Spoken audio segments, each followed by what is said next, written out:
Assalamualaikum warahmatullahi wabarakatuh. Perkenalkan nama saya yaitu Alpando Dipangestu dengan NIM 15036210054. Nah, di sini ada profil saya, teman-teman semua. Oke, lanjut ke bagian dari tugas yang diberikan. Nah, di sini ada persoalan yang akan dibahas oleh saya. Nah, pertama yaitu menentukan satu kompetensi dasar di salah satu mata pelajaran di SMK menggunakan ranah PTB. Jadi mata pelajarannya itu ranah PTB. Yang kedua ada eh, lalu buatlah analisis isi atau konten dari mata pelajaran tersebut. Gitu. Yang ketiga ada berdasarkan analisis tersebut. Nah, jadi setelah dianalisis kita tentukan strategi atau model pembelajaran yang cocok mengapa dikatakan cocok. Nah, untuk nomor 4, susunlah sintak pembelajaran dari strategi model pembelajaran dan mata pelajaran yang telah dipilih. Jadi, kita harus menyusun sintak pembelajaran dari strategi atau model pembelajaran yang dipilih tadi. Lalu kemukakan alasan dan juga argumen Anda disertai data dan fakta. Oke, langsung langsung saja eh, untuk KD-nya sudah saya buat, teman-teman. Nah, KD yang pertama yaitu KD-nya itu mata pelajarannya gambar teknik dan KD yang saya gunakan itu menggambar dasar dengan perangkat lunak yaitu AutoCAD teman-teman. Seperti itu. Nah, untuk pembahasan analisis saya, nah dari KD ini membahas perkembangan teknologi di bidang menggambar, khususnya menggunakan software Computer Aided Design atau CAD. Nah, contoh dari CAD ini seperti ada AutoCAD. Masalah yang paling utama dari eh, software ini yaitu kurangnya pelatihan praktis dan sumber daya yang terbatas yang menghambat kualitas pengajaran pada perangkat lunak. Nah, tujuannya adalah untuk meningkatkan kualitas pelatihan dan juga keterampilan para peserta dengan memberikan lokakarya AutoCAD tersebut dan membuat proyek berbasis perangkat lunak. Tujuan dari masalah atau KD yang saya bahas ini itu teman-teman. Kemudian, nah setelah itu ada ah, manfaat dari keterampilan ini. Manfaat dari keterampilan ini adalah untuk meningkatkan pemahaman tentang program AutoCAD. Jadi banyak teman-teman saya yang eh, penggunaan software AutoCAD itu masih kurang teman-teman. Untuk berbagi pengetahuan dan juga keterampilan serta untuk merancang grafis dengan menggunakan program tersebut. Nah, selain itu, juga penting keterampilan desain grafis di berbagai bidang. Jadi, desain grafis itu penting juga dalam berbagai bidang, khususnya teknik sipil. Selain itu, penggunaan teknologi juga mungkin semua eh, diusahakan untuk maju dalam menggambar dan juga mendesain dengan cara komputer, terutama berkat program AutoCAD. Namun tetapi bahan ajar AutoCAD ini pada kelas sebelumnya masih memiliki kesenjangan antara teori dan praktek, keterbatasan dokumentasi dan kurangnya sumber daya manusia. Jadi eh, kelas-kelas dari AutoCAD ini menurut saya masih kurang dalam teori dan juga prakteknya. Dalam dokumentasi juga masih kurang dan kurangnya sumber daya manusia.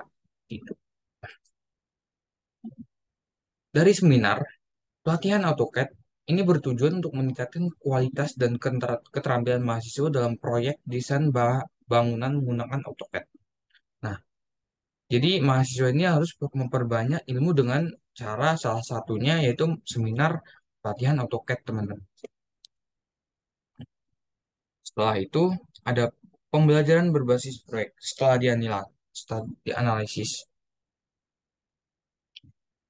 Nah, pembelajaran berbasis proyek ini adalah strategi pembelajaran melibatkan siswa dalam suatu proyek yang melibatkan pemecahan masalah kompleks, di mana siswa harus menerapkan pengetahuan dan juga keterampilannya yang diperoleh dalam situasi nyata. Jadi seperti itu teman. Jadi siswa itu harus eh, lebih memperbanyak ilmunya menggunakan proyek-proyek seperti itu, seperti magang atau tugas dari guru seperti itu teman-teman.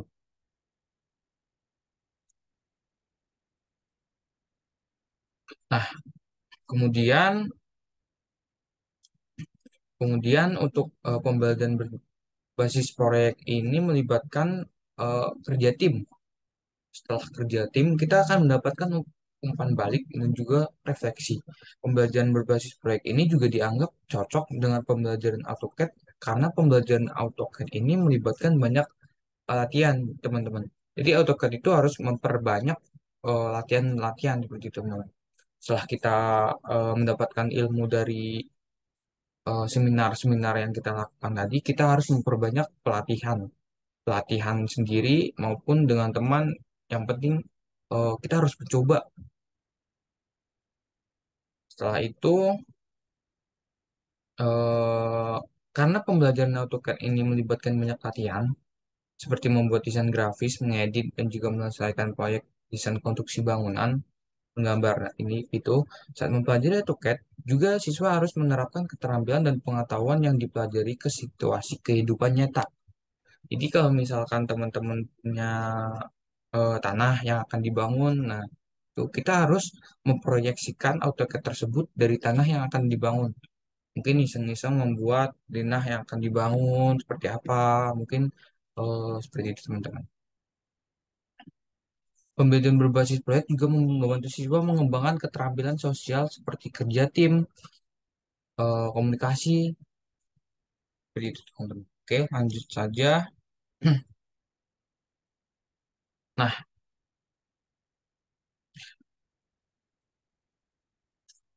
setelah itu, oke.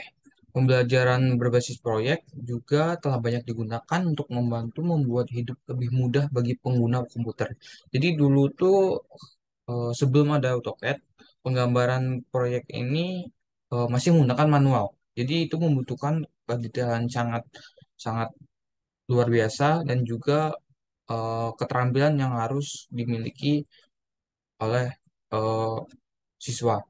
Jadi terutama yang berkaitan dengan bidang teknik sipil dan sejenisnya. Ada juga program pembuatan laporan yang dilengkapi dengan fasilitas menggambar dan menggambar.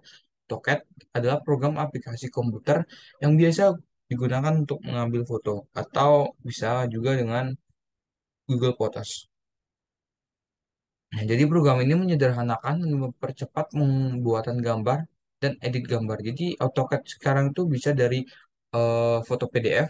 Jadi kan AutoCAD itu kalau gambar apa PDF-nya itu bagus itu bisa, teman.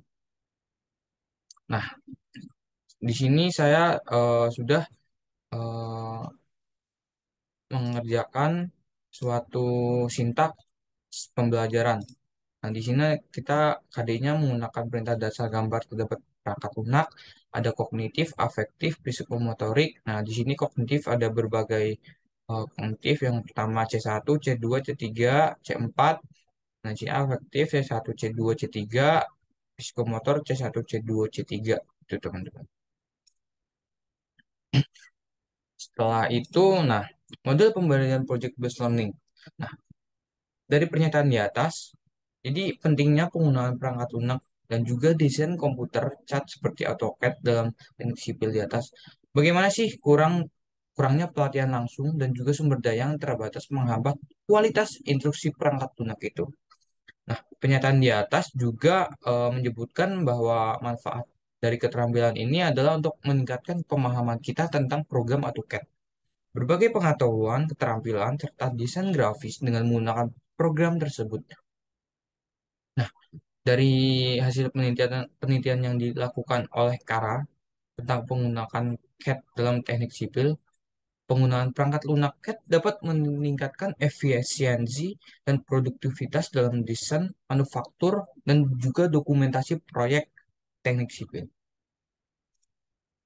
Nah, mode untuk yang terakhir itu menunjuk penelitian ini juga menunjukkan bahwa penggunaan perangkat lunak CAD dapat mengurangi waktu dan juga biaya yang diperlukan untuk menyelesaikan proyek yang sipil. Nah, untuk mengatasi masalah tersebut, dari masalah yang tadi saya jelaskan itu SDM, kurangnya SDM, seperti itu teman-teman. Salah satu strategi pembelajaran yang dapat diterapkan adalah pembelajaran berbasis proyek. Jadi kita harus membuat proyek gitu agar CAD kita itu bisa dilakukan secara langsung gitu, kayak latihan, latihan, latihan gitu teman. Itu teman-teman. Nah, jadi pembelajaran berbasis proyek ini juga dapat meningkatkan motivasi dan juga keterampilan siswa dalam penggunaan perangkat lunak CAD. Seperti itu. Oke, setelah saya bahas seperti itu teman-teman. Sekian dari saya. Wassalamualaikum warahmatullahi wabarakatuh.